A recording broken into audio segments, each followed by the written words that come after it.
महाशितेभ्यः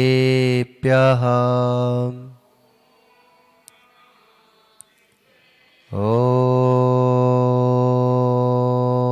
नमः शितेभ्यः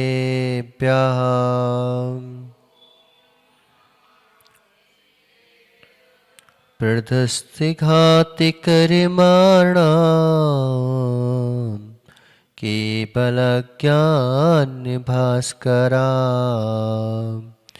कुर्वन्तु जगतां शान्ति वृषभाद्याजिनेश्वरा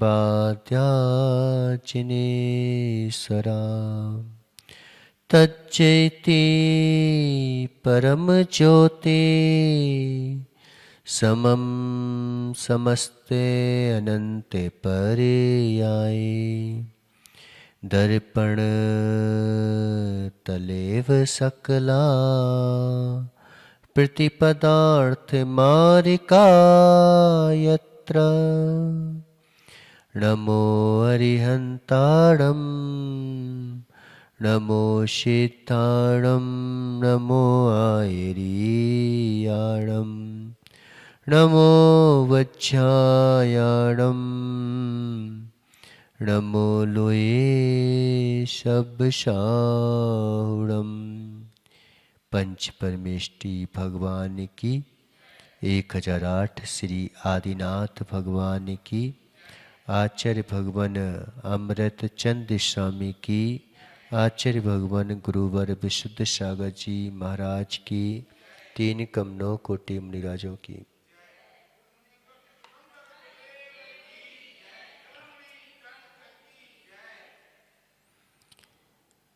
मनुष्यों, यहाँ पर आचार्य भगवान विशेष विशेष स्वरूपों का प्रतिपादन कर रहे हैं।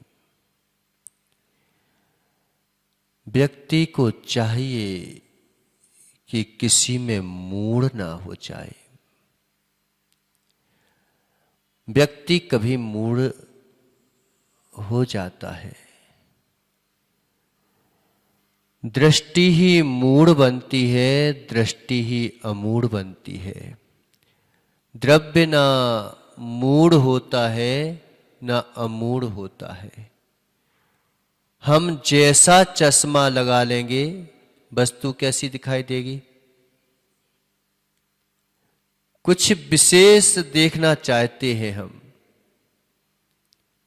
और विशेष के चक्कर में हम सामान्य को भूल जाते हैं।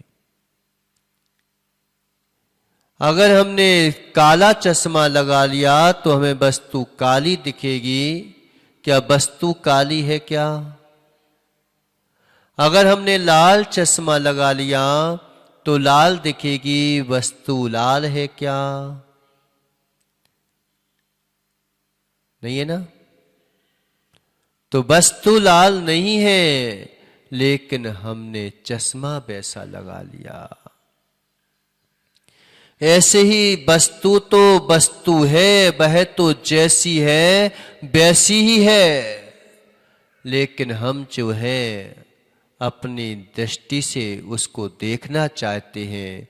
और हम अपनी दृष्टि नहीं बनाना चाहते, हम अपनी दृष्टि को जो है राग दृष्टि से उड़न कर दृष्टि बनाते हैं, तो वस्तु हमें राग रूप दिखाई देती है। बस अगर हम उसी चीज को जो है द्वेष से देखना चाहें तो द्वेष रूप दिखाई देती है। अगर हम चश्मा हटा दें तो वस्तु कैसी है? कैसी है? जिन शासन अलग से कुछ करने का शासन नहीं है दीपक भैया, जिन शासन जो है अलग से कुछ भी करने का शासन नहीं है, विवेक पूर्वक अलग होने का शासन है। जिन धर्म की प्रतिमाएं जो है आप देखो, कभी जाना आप और देखना तो तुम्हें जो है वो मूर्ति बहुत महंगी देगा, और अन्य जो है मूर्तियां वो सस्ती मिल जाएंगी।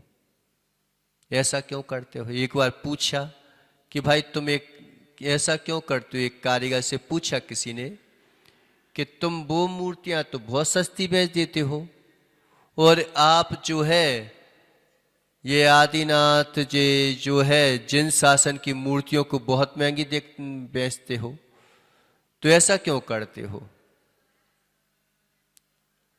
तो उसने बहुत गहरी बात कही कि महाराज, आपकी मूर्ति बनाने में हमें एकाग्रता लगानी पड़ती है।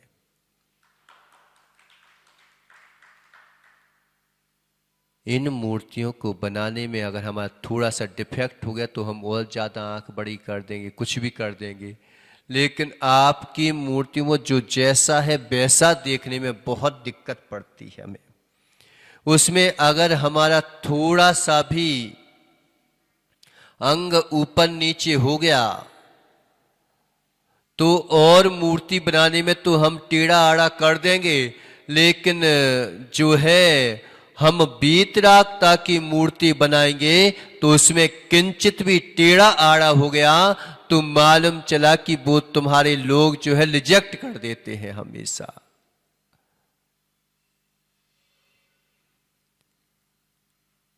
तो अलग से यहां पे कुछ करा नहीं जाता, विवेक पूर्वक अर्घ हुआ जाता है। और मूर्तियों में तुम अलग से दूसरा हाथ लगा सकते हो,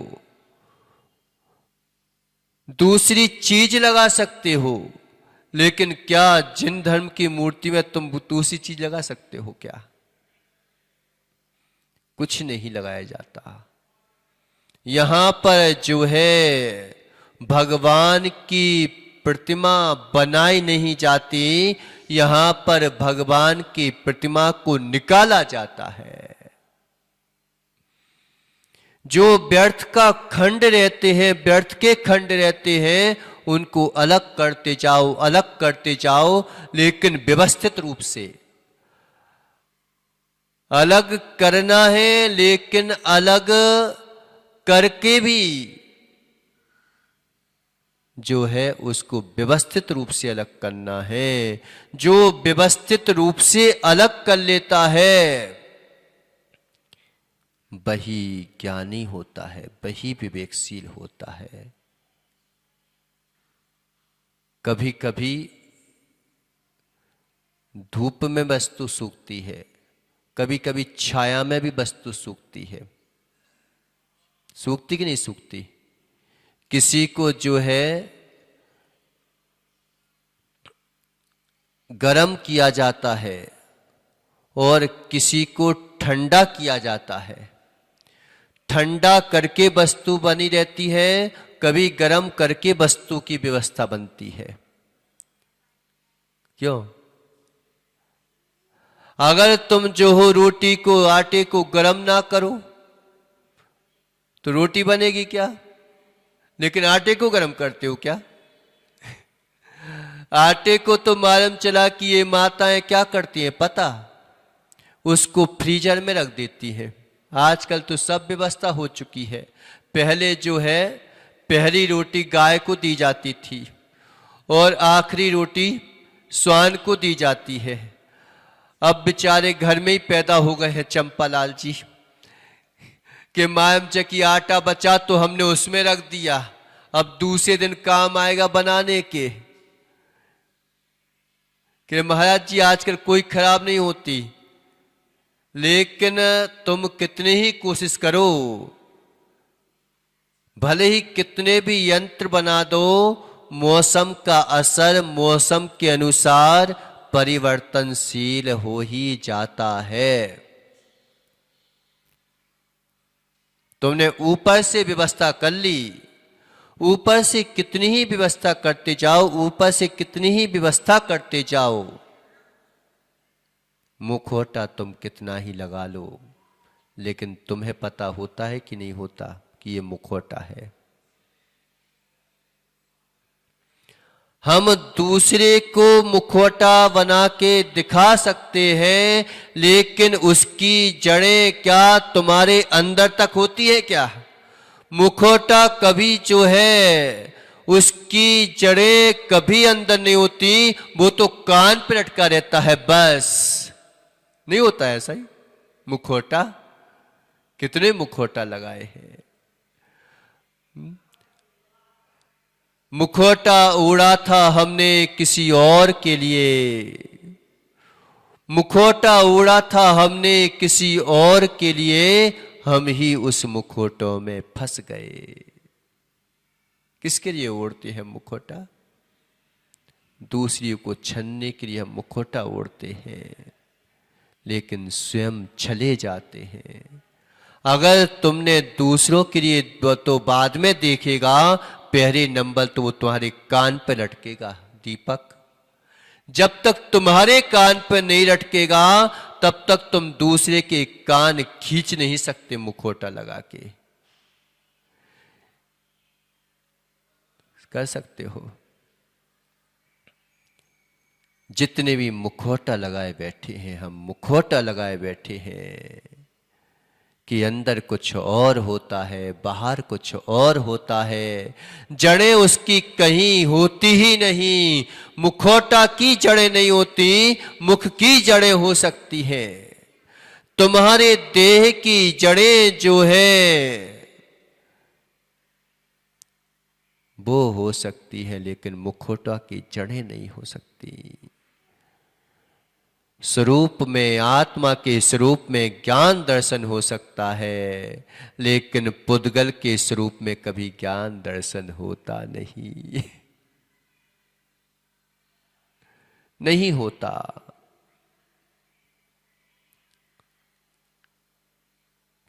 क्या हो गया? अमूढ़ दृष्टि अंग समझ रहे हैं कि मूर्ताओं से रहित होकर के जो जैसा है उसको वैसा मान पाना बहुत मुश्किल है। हमें अलग करने की इतनी आदत पड़ गई है, इतनी आदत पड़ गई है, इतनी आदत पड़ गई है कि अलग का धर्म हमें धर्म दिखाई देता है और बाकी वास्तविक धर्म हमें धर्म दिखाई नहीं देता। जो जैसा है उसको हम वैसा स्वीकार नहीं कर पाते, नहीं कर पाते हम वैसा स्वीकार। यही सबसे बड़ी कमजोरी है हमारी, जिसकी श्रद्धा की क्यों, अगर एक बार पैर फ्रैक्चर हो जाए फिर जो है तुम अच्छे से चल सकते हो? लड़खड़ा जाते हैं। ऐसे ही जो है श्रद्धा की जड़ें, श्रद्धा जिसकी डगमगाई उसका चारित्र भी डगमगा जाता है। फ्रैक्चर पैर हुआ है, शरीर डगमगाने लगता है। फ्रैक्चर पैर हुआ है, फ्रैक्चर पैर हुआ है और शरीर डगमगाने लगता है। ऐसे ही श्रद्धा जिसकी डगमगा जाती है उसका चारित्र भी डगमगा जाता है, उसका ज्ञान भी डगमगा जाता है। इसी श्रद्धा को जो है डगमगाने मत दो। झूले में बैठने वाला और झूला देख कभी माले गए कि नहीं? मेला क्यों? मेले गए? झूले में बैठे कि नहीं बैठे? बैठने वाले को चक्कर आते कि बैठाने वाले को चक्कर आते हैं?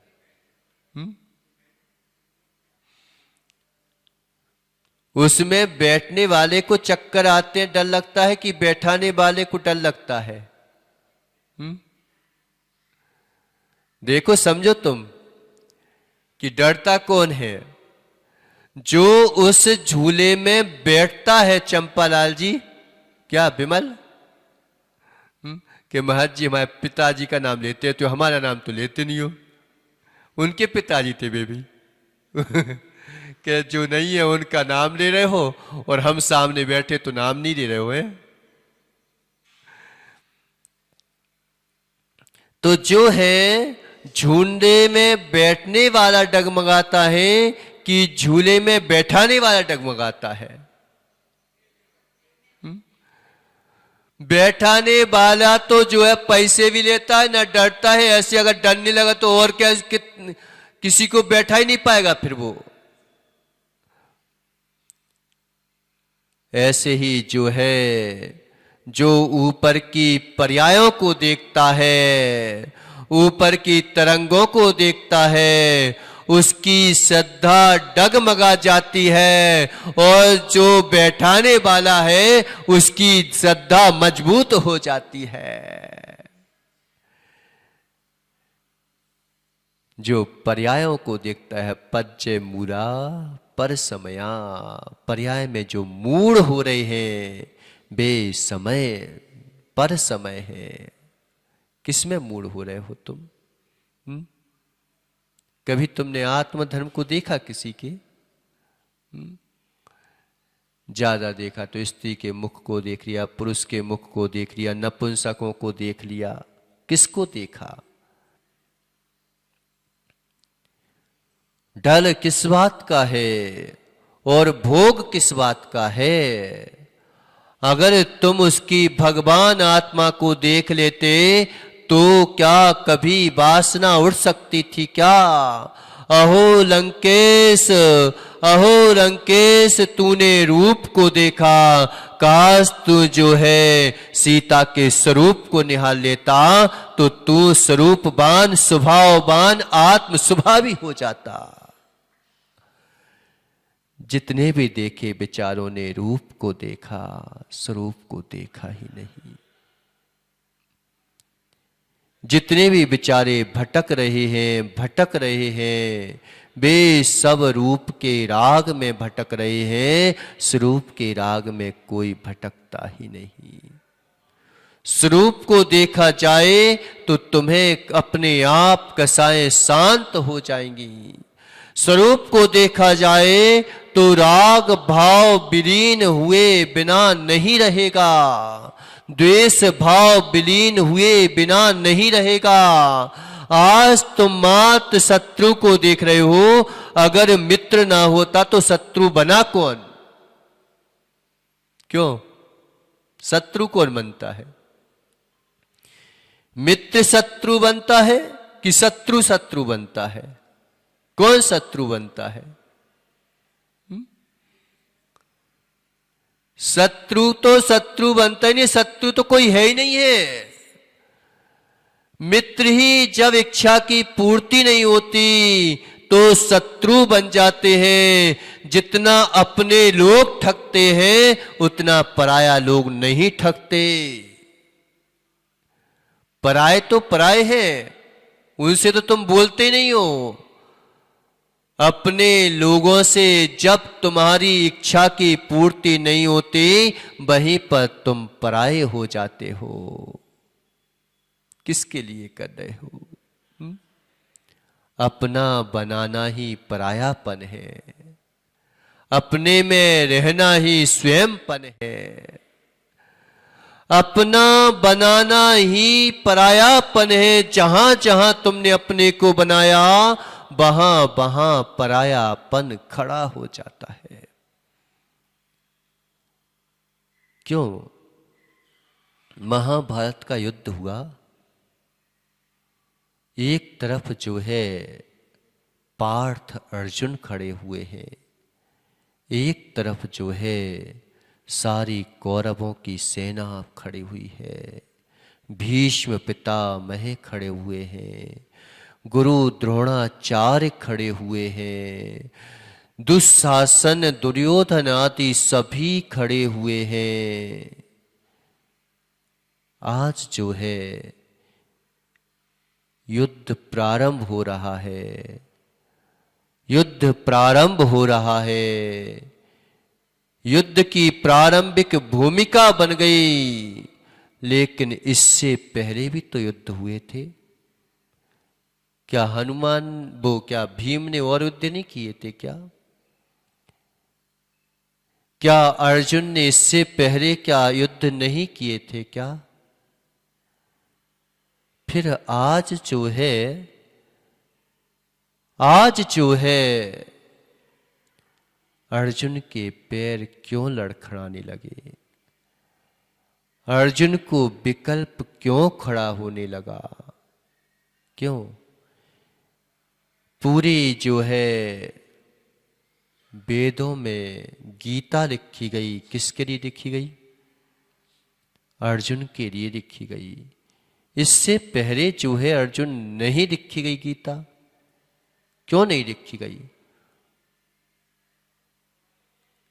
और आज जो है युद्ध हो रहा है, युद्ध में मालूम चला कि उपदेश देना पड़ रहा है। क्यों देना पड़ रहा है?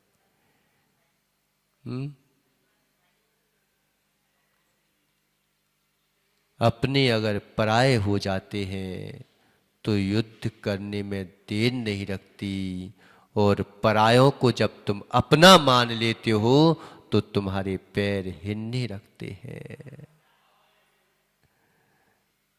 हिलने लगते हैं। इससे पहले भी युद्ध हुए थे, लेकिन इससे पहले युद्ध में वो पराये पराये ही दिख रहे थे।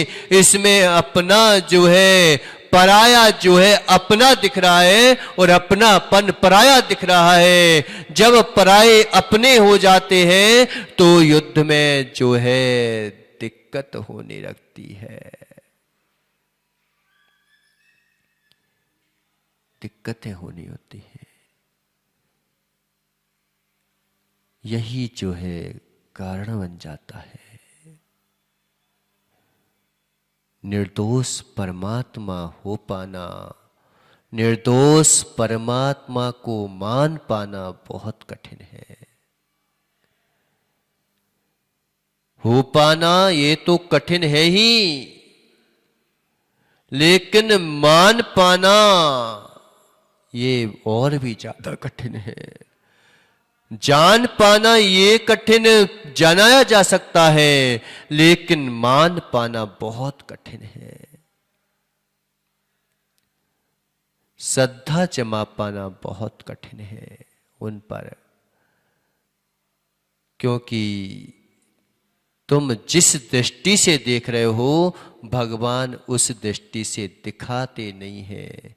वो जो दृष्टि तुम्हारी होती है उस दृष्टि से दिखाना चाहते हैं, उस दृष्टि से हम देखना नहीं चाहते।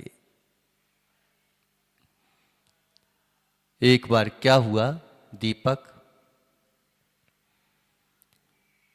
एक कन्या थी, कोई घर में था नहीं। अब उसकी जो है उम्र ढलती जा रही है। सबसे बड़ी परेशानी कब होती है पता? जिसके घर में कुंवारी कन्या बैठी हो, कर्जा सर पर हो। उस पिताजी से पूछो कि भूख कैसी लगती है। क्यों? उस पिता से पूछो कि भूख कैसी होती है, कि खाने को जो है एक समय का खाने को है भी, लेकिन फिर भी जो है भूख नहीं लगती, क्योंकि कुंवारी कन्या घर में बैठी है। अब कन्या भी जो है और शर्त रख दी तो फिर और, तो उसने रख दिया कि अगर इतने गुण 100% गुण मिलेंगे तो मैं शादी करूंगी, अन्यथा नहीं करूंगी। अब बेचारे पिता और परेशान है कि 100% गुण कहां से लेके आए। अब कोई ना कोई तो गड़बड़ होगा, सही ना? तो भैया 98 गुण मिल गए। अब पिता बोले कि बेटिया देख, तुझे अपने पिताजी पर दया नहीं आती कि मैं जो हूं देखते देखते देखते देखते देखते देखते परेशान हो गया हूं, लेकिन जो है अब तो कम से कम जो है 98 गुण मिल गए हैं, 2 गुण से बिना काम चला ले। तो बिटिया बोलती है कि ठीक है, लेकिन ये तो बताओ कि तुमने जो है 98 गुण तो देख लिए, लेकिन 2 गुण कौन से कम है? दीपक तो क्या बोलती है? बोलते हैं पिताजी कि बिटिया वो जो है कुछ जानता नहीं है। तो उसने बोला कोई बड़ी बात नहीं है, चलो अपन जो है जना देंगे, बता देंगे उसको। लेकिन दूसरा गुण और कौन सा कम है? तो कहले जानता नहीं है, ये तो बात ठीक थी, वह किसी का मानता भी नहीं है। कहले अब जो है शादी नहीं हो सकती।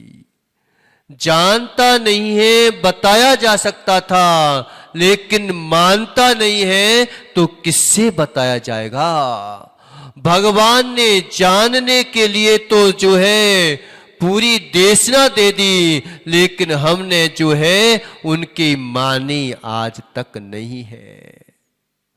भगवान को तो मानते हैं,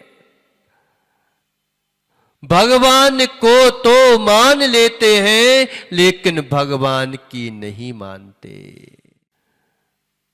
हम गुरुओं को भी भगवान को भी भगवान के अनुसार नहीं चलना चाहते, हम भगवान को अपने अनुसार चलाना चाहते हैं। अब कल्याण नहीं हो सकता, निश्चित मानो। जब तक समर्पण भाव नहीं आएगा तब तक कल्याण नहीं हो सकता। तुम क्या चाहते हो ये तो तुम्हें भी पता नहीं है, और तुम भगवान को अपनी मर्जी बताना चाहते हो। अब भगवान क्या दे दे तुम्हें, ये भी वो भी परेशानी है कि क्या दे दे तुम्हें।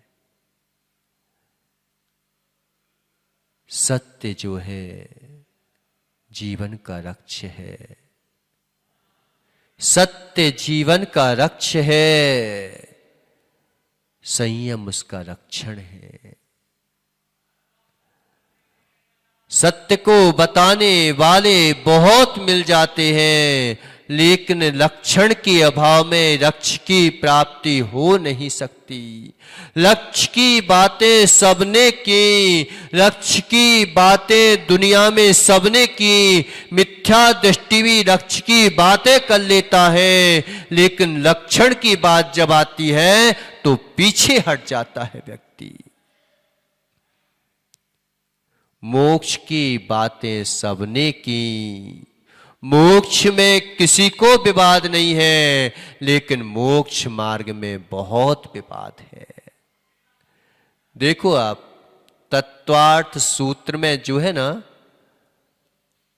9 अध्याय लिखे गए, किसके लिए लिखे गए? मोक्ष मार्ग के लिए। और 10वें अध्याय में ओनली 9 सूत्र लिखे गए, वो किसके लिए? मोक्ष के लिए।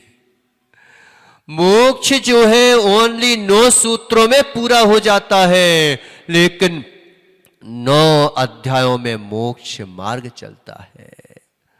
मार्ग में सभी को विकल्प है, मार्गी में किसी को विकल्प नहीं होता। शिखर जी कहां से जाना है, कैसे जाना है, कितनी ट्रेनें बदलना है, किन किन को साथ लेना है, किन किन को साथ नहीं लेना है, ये सब जो है विकल्प चलते हैं। लेकिन शिखर जी पहुंच जाते हैं, फिर विकल्प चलते हैं क्या? सबसे ज्यादा निर्णय तो अभी लेना पड़ता है। इसलिए लक्ष्य में विकल्प नहीं होते, लेकिन लक्षण में जरूर विकल्प खड़े हो जाते हैं कि तुम्हारा लक्ष्य के प्रति जो लक्षण बनाया गया है वो सही घटित हो रहा है कि नहीं हो रहा है।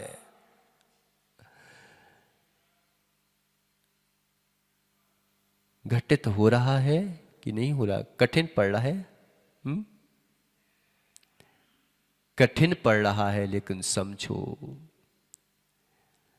कि जब भी कठिन भी पड़े तो हमारी बुद्धि तो जागृत होना चाहिए कि जो हम सोच के बैठे हैं उसके अलावा भी कुछ और है। सत्य जीवन का लक्ष्य है, संयम जीवन का लक्षण है। लक्षण के बिना लक्ष्य की प्राप्ति नहीं हो सकती। हो सकती है कैलाश कि लक्षण बनाओ नहीं और लक्ष्य को बनाओ। आजकल खूब लक्ष्य पर ध्यान दो, लक्ष्य पर ध्यान दो, लक्ष्य पर ध्यान दो। बस एक ही एक बात, लक्ष्य पर ध्यान दो, लक्ष्य पर ध्यान दो, लक्ष्य पर ध्यान दो। अरे भाई लक्ष्य है क्या चीज? लक्ष्य पर तो एक संसारी जीव भी जो है कहते मेरे को डॉक्टर बनना है, कोई कहता है मेरे को जो है वकील बनना है, ये भी लक्ष्य है। किसी को जो है गुंडा बनना है, ये भी लक्ष्य है। उसका भी लक्ष्य होता है कि मैं तो जो है खलनायक बनूंगा। अब लक्ष्य भी बना दिया तो उसके अनुसार भी लक्षण बनाने पड़ते कि नहीं बनाने पड़ते? लेकिन ये संसार के जितने भी लक्ष्य हैं सब अधूरे हैं, पहुंचने के बाद भी पहुंचाते नहीं हैं। डॉक्टर बन गया कि मेरा लक्ष्य डॉक्टर बनने का है, मेरा लक्ष्य डॉक्टर बनने का है। अब तू डॉक्टर बन गया, अब तो बीमार मत पड़। क्यों बीमार? डॉक्टर बीमार होता कि नहीं होता? बना था डॉक्टर, खुद ही बीमार पड़ा है। अगर तेरा लक्ष्य पूर्ण हो गया होता तो अब तो कम से कम तुझे बीमारी नहीं होना चाहिए थी, लेकिन वो भी बीमार होते हुए देखा जाता है। वकील भी जो है उसके लिए भी न्याय में खड़ा होते हुए देखा जाता है। जो दूसरे के साथ न्याय कर रहा है, जो दूसरे को न्याय दिलवा रहा है, वह भी एक दिन न्यायालय में खड़ा होता मिलता दिखता है। अगर उसका लक्ष्य पूरा हो गया होता तो अब तो संतुष्टि हो जाना चाहिए थी।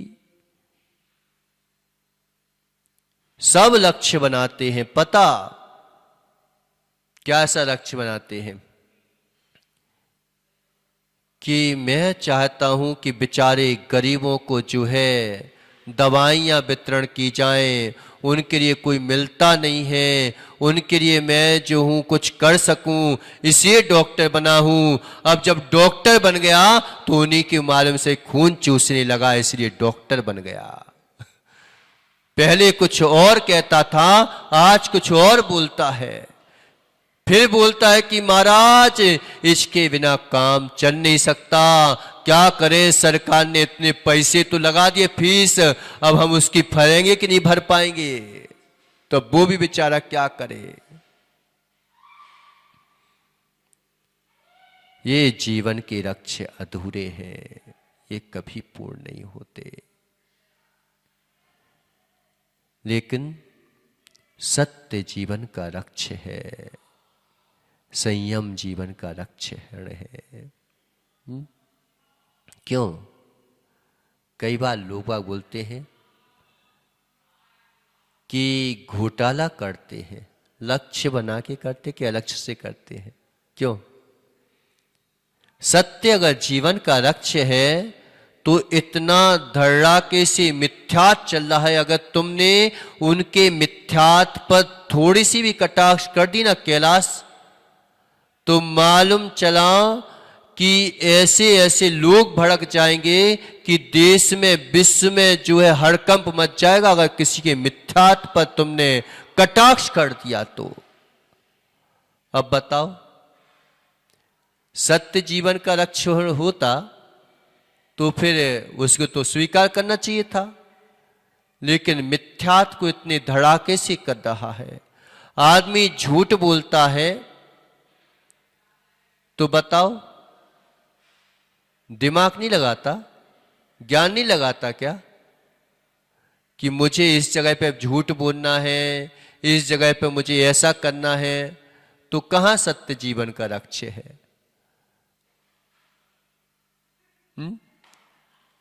आदमी हिंसा कर रहा है तो भी मालूम चल कि दिमाग लगाता है, माइंड लगाता है, कहां सत्य जीवन का लक्ष्य है? वकील भले ही जो है न्यायालय में बैठा है, दूसरे का न्याय करवाने के लिए बैठा है, लेकिन जानबूझ के अन्याय के पैसे ले रहा है। अब बताओ, दिमाग लगा के ले रहा है कि अज्ञानता पूर्वक ले रहा है? कि मुझे जो है झूठा केस लड़ना है, उसे पता नहीं है क्या ये झूठ है, फिर भी झूठे केस को जिता रहा है। बताओ, सत्य जीवन का लक्ष्य है कि असत्य जीवन का लक्ष्य है? अभी हम बताते हैं तुमको, अभी तो हम ही क्वेश्चन उठा रहे हैं तुम्हारे लिए कि अधिकांशतः लोग बाग क्या कहते हैं कि महाराज सत्य मत से कुछ नहीं चलता, देश नहीं चलता, कुछ नहीं होता सत्य से, जो होता है सब असत्य से होता है। अगर हम असत्य जीवन ना जिए तो जी नहीं सकते महाराज।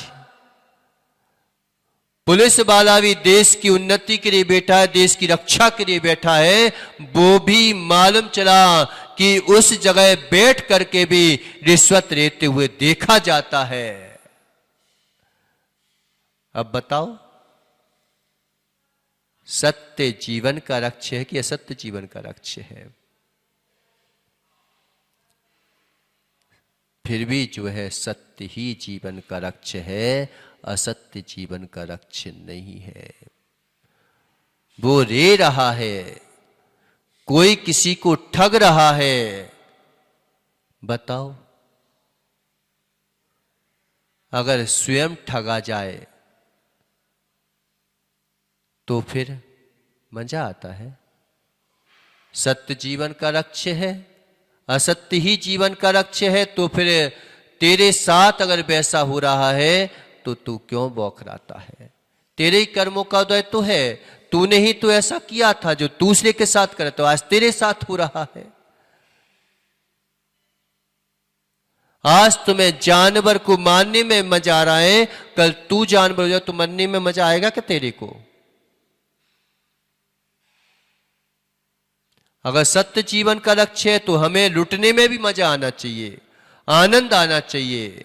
कोई हमारे साथ गलत कर देता है, भले ही कानून जो है दूसरे के साथ अन्याय कर रहे हो या न्याय कर रहे हो, इससे मतलब नहीं है, लेकिन फिर भी तुम जो हो, ये तो भावनाएं होती हैं कि कोई ना कोई कानून तो होना चाहिए कि हमारे पक्ष को रखे और हमें न्याय दिलाए। क्यों न्याय की आशा कर रहे हो तुम? क्यों? जब तुमने किया था तो तुम्हारे साथ हुआ है, फिर क्यों न्याय की आशा कर रहे हो तुम? फिर तो मजा आ जाना चाहिए हमको कि चलो भाई, मेरी ही इच्छा तो उसने पूर्ति की। कोई अगर मेरे घर में डाका डाल दे, तू डाका डालता है तो मजा आता है, और तेरे घर में डाका पड़ जाता है तो फिर क्यों किसी से बोलता है? तुझे फिर आनंद आना चाहिए कि चलो भाई, मैंने उसके साथ किया था, वही तो मेरे साथ हुआ है। फिर आनंद क्यों नहीं आ रहा है अगर सत्य जीवन का लक्ष्य नहीं होता तो? तुमने दूसरे की पत्नी के साथ कुछ गलत किया, दूसरे ने तुम्हारी पत्नी के साथ गलत कर दिया, तो अब क्यों न्याय की भाषा बोली जाती है?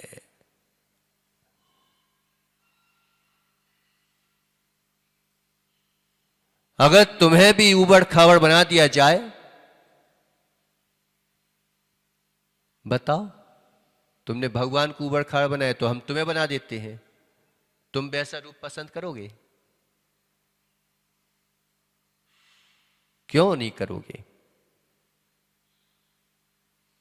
फिर तो थोड़ी सी अगर डिफेक्ट आ जाए, कुछ हो जाए, फिर तो पूरा का पूरा दिखाएगा कि महाराज थोड़ा सा हाथ कीड़ा हो गया तो मान के पैरे।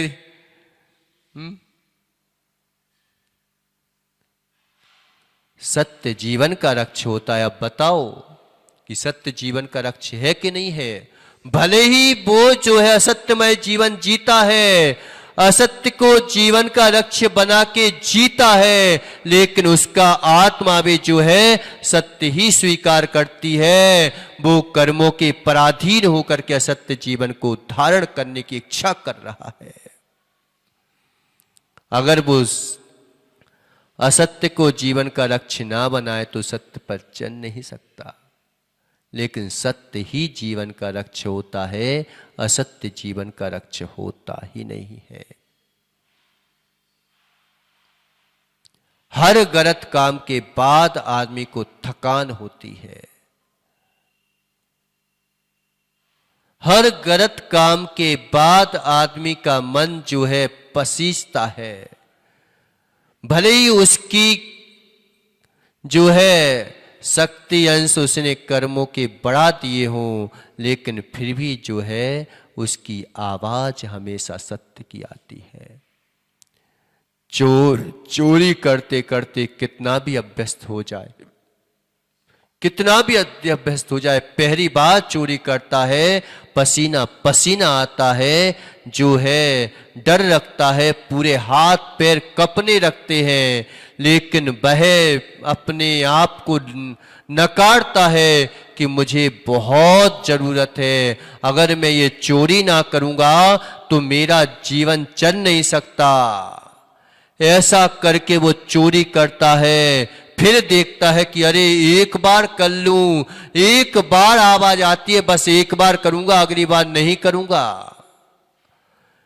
लेकिन एक बार कर लेता है, फिर देखता है कि अरे इससे तो कुछ नहीं हुआ मेरा। दूसरी बार करता है, फिर तीसरी बार करता है, ऐसे हजारों बार कर लेता है व्यक्ति चोरी। और क्या करता है कि इतना अभ्यस्त हो जाता है, इतना अभ्यस्त हो जाता है, इतना अभ्यस्त हो जाता है कि शांतिलाल जी बोलते हैं कि कोई चोर है जो सामने उठा ले जाता है। नहीं बोल देते कि वो तो जो है सामने से उठा के ले जाता है। तुम बोल रहे हो सामने से उठा के ले जाते, तो पकड़ क्यों नहीं लेते? आज भी वो है, वो छुप के ही चोरी कर रहा है। सामने करते हुए भी, सामने करते हुए भी, सामने चोरी करते हुए भी व्यक्ति आज भी जो है उसको पूरी तरह से चोरी साध्य हो गई, पूरी तरह से हिंसा साध्य हो गई, लेकिन आज भी वो जो है चोरी भी कर रहा है तो छुपकर ही कर रहा है, हिंसा भी कर रहा है तो अपने आप को बचाने की अहिंसा ही उसकी आवाज आ रही है, तभी हिंसा कर रहा है। कर लो तुम कितना ही कर्मों को। दो ज्ञान ऐसे हैं कि कितना ही नकारा जाए, कितना ही नकारा जाए, एक जो है केवल ज्ञान पर आवरण नहीं होता और निगोदिया जीव के ज्ञान पर आवरण नहीं होता। इतना आवरण हो जाता कि पूरा आवृत नहीं हो पाता वो। अगर उसका रब्द अक्षर ज्ञान नष्ट हो जाए तो मालूम चले कि उसका जीवत्वपना ही नष्ट हो जाए। इसे रब्द अक्षर ज्ञान पर कभी आवरण नहीं पड़ता और केवल ज्ञान पर कभी आवरण नहीं पड़ता। हर व्यक्ति का ज्ञान काम करता है, लेकिन हम जो है उसकी सुनवाई कम कर देते हैं, उसके शक्ति अंश ज्यादा बढ़ा देते हैं। एक मुखौटा तो हम ऊपर से लगाते हैं, लेकिन एक मुखौटा हमारी आत्मा में ही ऐसा बन चुका है, ऐसा बन चुका है कि हम जो है उस मुखौटे को तो निकाल सकते हैं, लेकिन मायाचारी के मुखौटे को हमने अपना मुखौटा बना लिया। लेकिन आज भी जो है वो मुखौटों की कितनी ही जो है ऊपर से लगा लो, वो मुखौटा मुखौटा ही कहलाएगा। हमने दूसरे को छल करने के लिए कितने ही मुखौटे ओढ़ लो, मुखौटों का अपना स्वरूप बना दिया, लेकिन मुखौटा तुम्हारा स्वरूप बन नहीं सकता। बन सकता है। चोर कितना ही अभ्यस्त हो जाए, लेकिन चोर कितना ही अभ्यस्त हो जाए, सामने चोरी कर ले, तुम्हारी दृष्टि में सामने चोरी है, लेकिन उसकी दृष्टि में तो अभी भी जो है वो छुपा हुआ है, आज भी छुपा हुआ है। आज भी उसकी आत्मा साध्य नहीं हो रही है। कितने ही हेलोजन लगा लो, लेकिन इंडिकेटर की लाइट जब सब लाइटें बंद हो जाती हैं तो वही लाइट दिखाई देती है। सत्य ही जीवन का लक्ष्य होता है, असत्य जीवन का लक्ष्य हो ही नहीं सकता, नहीं हो सकता। लेकिन सत्य का सामना आज तक कोई कर नहीं पाया। सत्य का सामना कोई नहीं कर पाता। सत्य की बात कह पाता है, लेकिन सत्य का सामना कर नहीं पाता। हर व्यक्ति जो है सत्य की बात बोलता है। चोर भी जो है ना, उससे बोलो कि ये तेरा काम अच्छा है क्या? क्यों शांतिलाल जी बोलेगा कि अच्छा काम है? एक अगर पिता जो है शराब पीता है, दारू पीता है, तो उसे तो मजा आ रहा है, आनंद ले रहा है प्रकाश। फिर पिता ने, बेटे ने बोला कि लाओ दो पिताजी पैसे, मैं भी दारू की दुकान पर जाता हूं। सच्चा पिता होगा, देगा क्या? क्यों? आनंद तो दे रहा है, तू छोड़ नहीं पा रहा है, छूट नहीं पा रहा है उससे। जब आनंद आ रहा है तो अपने बेटे को भी देना कि ले बेटा, जो बहुत अच्छी चीज है, इसको भी तू ही पी। आनंद तो आ रहा है ना। फिर बेटे को क्यों मना कर रहे हो? सच्चा पिता होगा क्या देगा महावीर भैया? सच्चा पिता होगा, वो दारू पीता है, शराब पीता है, कुछ भी पीता है, लेकिन एक बात बताओ कि वो अपने बच्चे को पैसे देगा क्या उसके लिए? क्यों नहीं दे रहा है? जब आनंद आ रहा है तो। अमूर्तता में अपनी दृष्टि को लगा रखा है। देवताभास कि जिनका जैसा स्वरूप नहीं है, देवताभास ऐसा मत समझ लेना कि भवनवासी आदि देव नहीं होते। उनको देवादि देव की तरह अगर तुम जो हो व्यंतर ज्योतिष भवनवासी व्यंतर देवों को नहीं मानते तो भी मिथ्या दृष्टि। क्या पता होते कि नहीं होते? और उनको जो है मान करके देवादि देव जैसा मानते हो तो भी मिथ्या दृष्टि।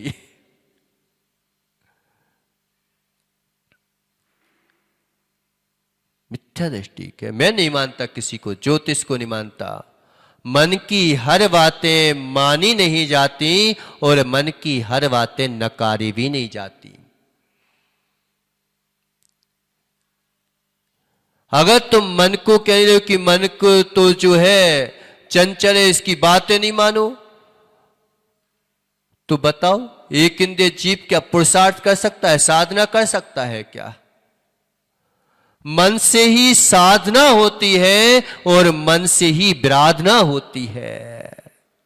सबसे ज्यादा अगर विराधना करने की किसी में शक्ति है तो मन सहित जीव के अंदर शक्ति है कि जितना विराधना कर सकता उतनी विराधना जो है ये मन कर सकता है।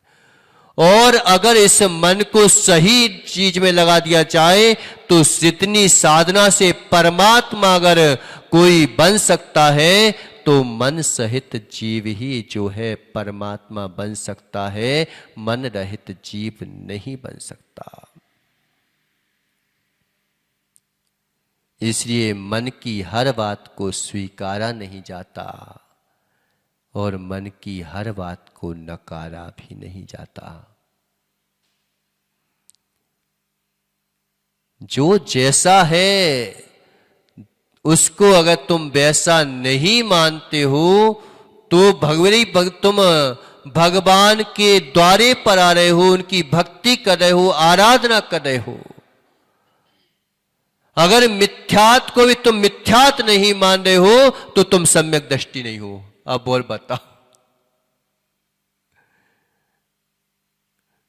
मिथ्यात को भी मानना पड़ता कि नहीं मानना पड़ता? क्यों प्रकाश? मिथ्यात को मिथ्यात मानोगे कि नहीं मानोगे?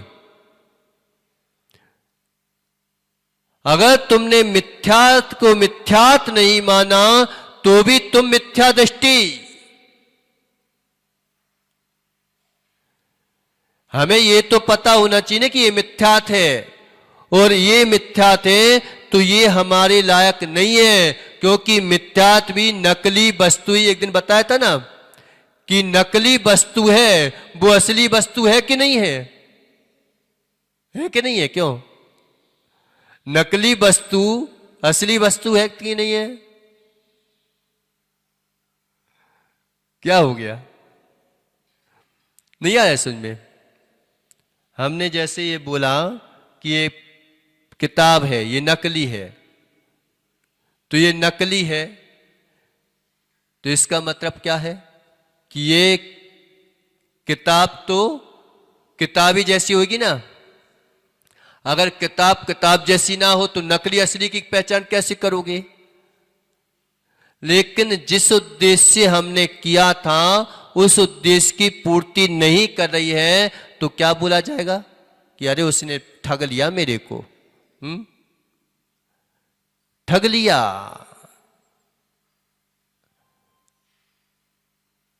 ऐसे कई लोग बोलते ना, हम तो सबको समान मान लेते हैं, हमारा सबको समान मानते हैं। क्या समान मानते हैं? कैसे समान मानते हो तुम? मानो तुम समान, तो समान कोई मान ही नहीं सकता। मान सकता है कि महाराज हम सरल स्वभावी हैं, आप कठिन स्वभावी हो। गंगा गए तो गंगादास, जमुना गए तो जमुनादास, हम तो सब जैसे हो जाते हैं महाराज हैं, हम बहुत अच्छे हैं। आप हो जो अहंकार में इसको नहीं मानो उसको नहीं मानो। तो सबको एक समान मान दिया जाएगा क्या? क्यों? स्त्री स्त्री सब एक समान है तो एक समान मान लिया जाएगा क्या? फिर व्यभिचार कहां का चला जाएगा? ऐसी जिसमें स्वरूप ही घटित नहीं हो रहा है उसको तुम परमात्मा बोले हो तो मिथ्यात्व की पुष्टि नहीं होगी क्या? जहां पर 5 महाव्रत निर्दोषपना घटित नहीं हो रहा है, स्त्री पुत्रों के साथ लगे बैठे हैं, फिर अपनी देवी को परमात्मा मान ले, क्या प्रॉब्लम है? फिर मंदिर भी जाने की क्या आवश्यकता है? घर में पूजा कर लेना तू।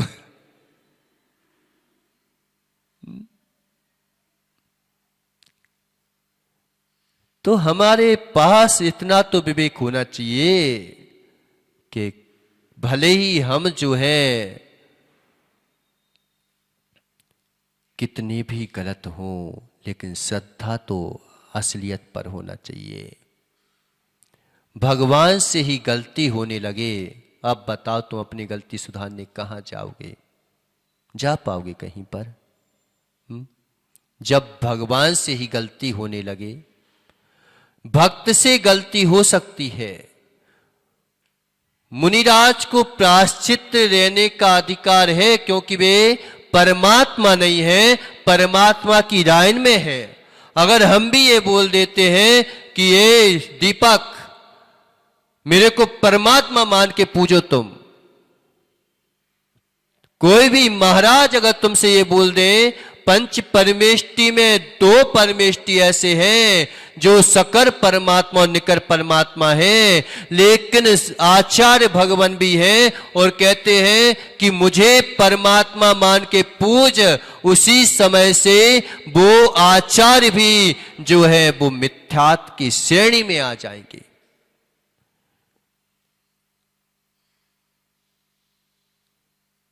परमात्मा के स्वरूप को प्राप्त करने के रास्ते में है श्रेष्ठ, तुमसे श्रेष्ठ है कि उनका तो स्पष्ट जो है रास्ता दिखाई दे रहा है कि उसको पढ़ रहे हैं, तो हमें परमात्मा तो दिखाई नहीं देता, लेकिन हे प्रभु आप मुझे वो परमात्मा का रास्ता बता दो। ये हम बोल सकते हैं भगवान से, लेकिन हमने भी बोल दिया कि मैं अरहंत परमेष्टि हूं, मैं हूं,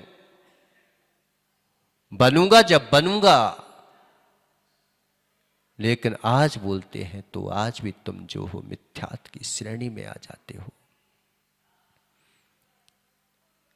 जब उनको मिथ्यात्व की श्रेणी में कह सकते हैं तो मिथ्यात्व को जो है साक्षात दिख रहा है कि गुरु के नाम पर गुरु मूर्ता को मरा जा रहा है।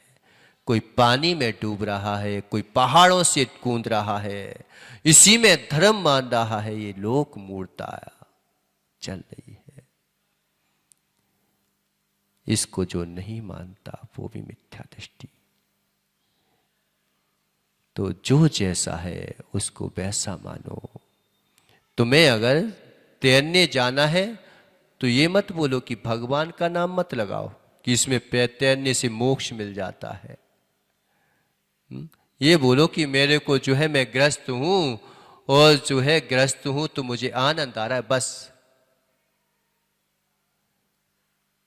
इतना बोल सकते हो। मैं ग्रस्त हूं, मैं शादी करूंगा, बस। लेकिन श्रद्धा तो मेरी जो है उन्हीं पर होगी जो निर्दोष है। आस्था तो मैं उन्हीं पर करूंगा जो निर्दोष है। भगवान से गलतियां होने लगी, भगवान ही बीमार होने लगे, अब तुम्हारी बीमारी कौन मिटाएगा? भगवान ही सोने लगा, अब तुझे कौन जगाएगा? कौन जगाएगा तेरे को? बताओ कि महाराज कैलाश अभी भगवान का सोने का समय है। महाराज सो सकते हैं, आराम कर सकते हैं, लेकिन भगवान नहीं सो सकता। अब उसके पास जा रहे हो जो स्वयं बीमार पड़ रहा है, वो क्या तुम्हारी बीमारी ठीक करेगा? इसलिए ऐसे परमात्मा को मानो जिनकी क्षुधा नहीं है, जिनके जो है वीतरागता प्रकट हो गई है, जिनमें कोई दोष नहीं है। उन भगवान के पास जाओगे तो तुम्हारी क्षुधा पीड़ा आदि शांत तो होगी, नहीं तो मालूम चला कि पहले उसको दो फिर तुम्हारी पूर्ति करेंगे।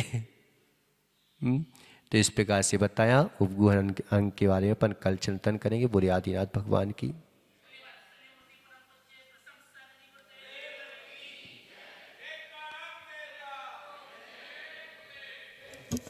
जय बोलो परम गज मुनि 108।